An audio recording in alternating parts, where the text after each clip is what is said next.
Par démocratie sereine, j'entends plutôt un régime politique fondé sur l'écoute et le respect mutuel qui gère ses désaccords sans pénaliser la nation tout entière.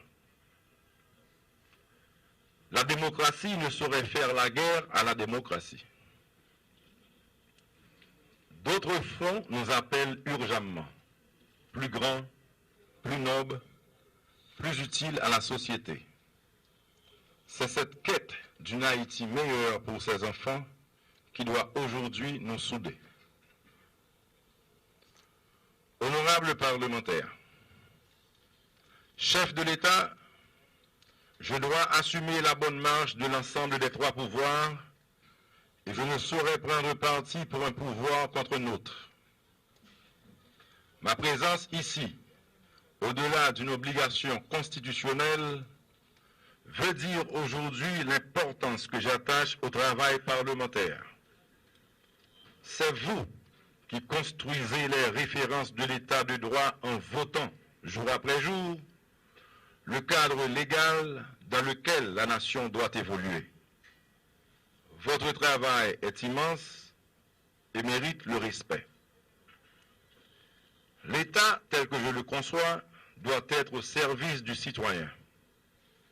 Ceci exige l'harmonie dans l'action de chacun des trois pouvoirs, une bonne gouvernance, une administration publique efficiente et professionnelle, un système judiciaire indépendant et intègre, et une police nationale qui, dans ses actes, doit être garante du respect des vies et des biens.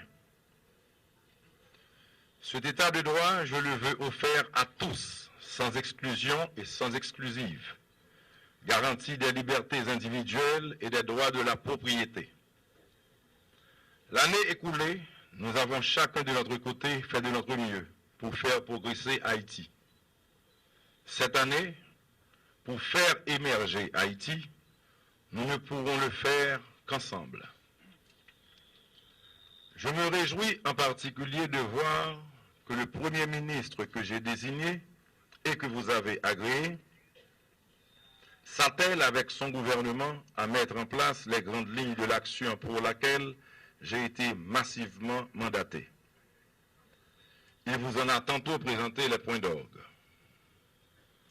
Jamais je n'arrêterai d'insister pour que l'Haïti de misère, d'égoïsme et de mendicité qui a prévalu jusqu'ici disparaisse à tout jamais pour faire place à une Haïti vibrante, dynamique, prospère, équitable, résolument tournée vers l'avenir. Je pense ici particulièrement au monde rural. Le temps de rendre justice à la paysannerie haïtienne. Ce temps est arrivé. Cette composante de notre société, trop longtemps, a largement payé son dû sans rien recevoir en retour. Il est temps, il est grand temps, à un moment où une nouvelle génération est au pouvoir, de promettre une réponse aux paysans. Au gouvernement, je réitère ma demande. Du Parlement, je sollicite le concours. De la population, sa participation active. Il faut que l'État s'engage à investir massivement dans le milieu rural pour préserver les infrastructures existantes, en créer d'autres et offrir des services aux agriculteurs qui leur permettront d'engendrer des gains de productivité substantiels. Mais nous ne devons pas oublier que le paysan est aujourd'hui demandeur de villes. Poussé hors de chez lui par des politiques économiques irresponsables, refusant l'isolement de l'habitat dispersé, voulant faire bénéficier ses enfants des bienfaits de l'instruction, le paysan vient en ville en quête de mieux-être, que la ville, de son état actuel, ne peut lui offrir. C'est pour cela que la question paysanne ne peut être abordée sans une vraie politique d'aménagement du territoire.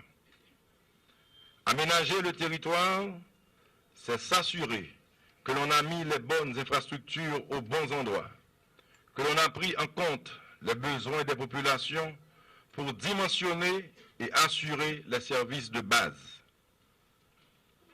C'est s'assurer que les investissements, la revitalisation de l'économie se déploient sur tout le territoire et qu'on ne se limite pas à la République de Port-au-Prince. C'est la base de la déconcentration et de la vraie décentralisation. C'est la base d'une vraie restauration de l'environnement urbain et rural. C'est l'une des priorités d'une gouvernance du changement.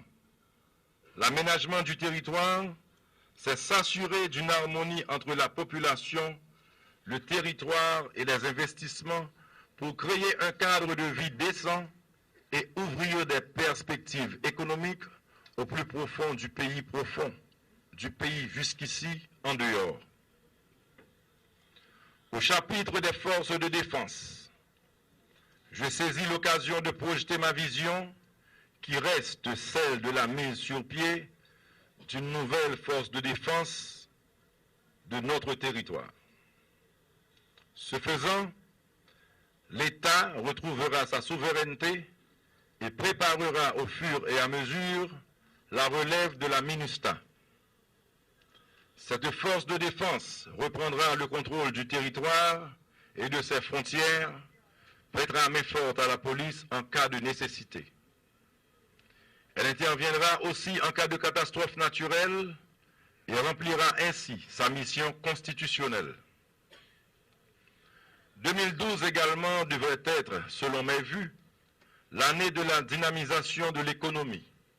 Oui, j'encourage le gouvernement à lancer une révolution de la croissance en choisissant les stratégies, en structurant les institutions, en travaillant avec toutes les parties prenantes et en menant des actions cohérentes dans les secteurs prioritaires suivants. La production végétale, la production animale, le tourisme, le logement et la construction, le vêtement et l'industrie légère. Je voudrais voir ces 5 secteurs prioritaires supportés par 5 secteurs transversaux qui sont la construction et les infrastructures, un apport en capital pour le secteur des PME, les technologies de l'information et de la communication, en sachant que la technologie est le moteur de la compétitivité. L'éducation et la formation professionnelle qui répondent à la demande des secteurs prioritaires pour des compétences spécifiques. Et enfin, un cadre propice aux affaires obtenu grâce à un partenariat privé-public à travers des réformes de politique publique et la promotion systématique de l'entrepreneuriat. Je souhaite voir cet effort d'amélioration de l'environnement des affaires se solder pour le gouvernement par notre classement l'an prochain dans l'index Doing Business. Notre objectif est de passer de la 162e place à un niveau nous rapprochant de nos voisins de la région. Le moment est venu pour le pays d'aller dans une autre direction, de choisir un autre chemin et de prendre enfin parti pour le citoyen moyen. Sortir Haïti de son statut de PMA est possible, en tirant pleinement parti des avantages qui lui sont accordés par ce statut et par les lois HOPE et HELP, en vue de la création d'emplois durables au profit de la population haïtienne, et ce, de manière décentralisée.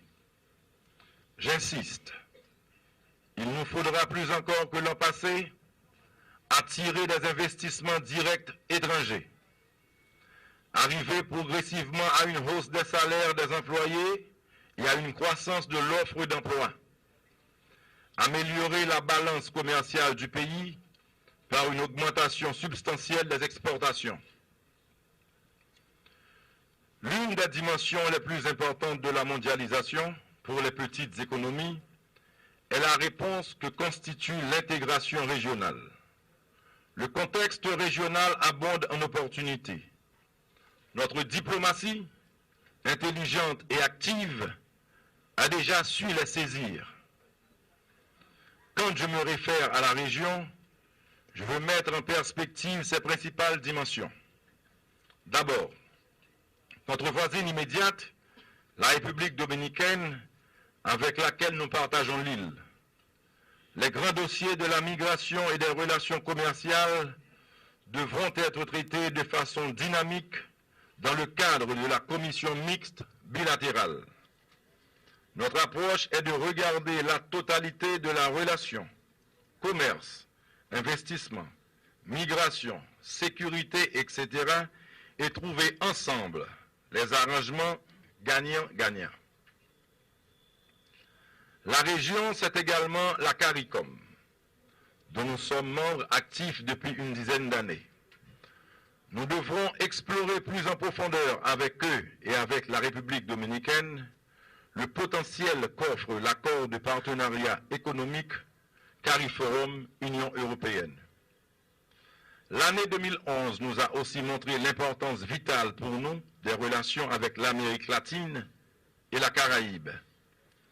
Notre stratégie de développement demande que nous revisitions nos rapports avec les grands du sous-continent. La stratégie d'intégration et de sécurité énergétique au niveau de l'Amérique latine et de la Caraïbe retiendra également notre attention. En ce qui concerne nos grands partenaires économiques, financiers et techniques dans le domaine de la coopération, je ne peux que souhaiter l'amélioration de l'efficience de celle-ci et la continuité de leur support. À ceux qui auront souffert des conséquences du séisme ou d'autres catastrophes naturelles, il s'agira de fournir les moyens de reconstruire en mieux leurs communautés respectives.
Parlant de l'éducation et du développement humain, mon concept d'une Haïti socialement plus juste a fait de l'éducation l'une des premières priorités de mon programme politique. Les fruits sont déjà là, mais mon objectif reste plus grand. J'attends du gouvernement de continuer de mettre tout en œuvre pour honorer les engagements pris envers le peuple haïtien, à savoir l'accès gratuit à une école de qualité pour tous les enfants à l'échelle du pays. Faire en sorte qu'ils y restent au moins jusqu'à la fin de la 6e année fondamentale et sortent avec le profil de compétences établies. J'émets également le vœu que l'action gouvernementale permettra de mettre en place dans tous les départements géographiques du pays un centre de formation professionnelle répondant aux besoins des jeunes et tenant compte des potentialités spécifiques de développement de chacun d'eux. D'accroître et d'améliorer l'offre de formation technique et professionnelle dans les départements géographiques. D'appuyer la reconstruction et le développement de l'offre d'enseignement supérieur et universitaire, notamment par le renforcement de l'Université d'État d'Haïti et de 5 universités publiques en région. Mettre au profit de la formation et de l'apprentissage les technologies de l'information et de communication. Mon vœu le plus cher reste que 2012 nous offre l'opportunité d'assumer pleinement le triptyque de notre République. Liberté, égalité et surtout fraternité. C'est Haïti qui fut la somme de luttes intestines, d'assassinats, de kidnapping, d'embargo, d'anarchie, de chaos, de destruction de l'environnement, d'égoïsme, de cupidité. Cette Haïti, il faut qu'elle change. Aujourd'hui, ce sont encore 8 millions de nos compatriotes qui vivent encore sans électricité. 5 millions d'entre nous ne savent ni lire ni écrire et sont dans le noir, le jour comme la nuit. 8 Haïtiens sur 10 vivent avec moins de 2 $ américains par jour. 2 Haïtiens sur 100 contrôlent 69% des richesses du pays. Sur une population active estimée à 4,2 millions d'habitants, moins de 200 000 disposent d'un emploi formel et régulier. 84% des diplômés universitaires haïtiens vivent à l'étranger. Enfin, la classe moyenne est exsangue. Mais ne dit-on pas que c'est dans les pires calamités que se révèle le caractère des peuples? À l'instar d'Hernán Cortés, débarquant au Mexique et brûlant ses vaisseaux pour bien signifier à ses soldats qu'aucune retraite n'était envisageable, ou d'Henri Christophe, brûlant la ville du Cap en commençant par sa propre résidence au débarquement des troupes de Napoléon, pour clairement indiquer à ses troupes qu'aucun sacrifice n'est de trop en ce qui s'agit de la nation, je travaillerai moi aussi à détruire les navires d'intolérance et de pouvoir stérile, à démolir les immeubles de préjugés insidieux et de mensonges perfides qui nous ont conduits au bord de la situation la plus inutilement dramatique de notre histoire nationale. Je vois se lever sur Haïti une ère nouvelle, une nouvelle philosophie du service public, entièrement tournée vers les services à la population, l'établissement d'un climat favorable à l'investissement et à l'emploi, et la recherche permanente de résultats. Loin de vouloir socialiser la misère, je m'engage résolument vers la création de richesses, afin d'en partager solidairement les profits, sans exclusion et sans exclusive. Que les dieux tutélaires de la nation veillent sur nous. Que Dieu bénisse les filles et les fils d'Haïti. Merci.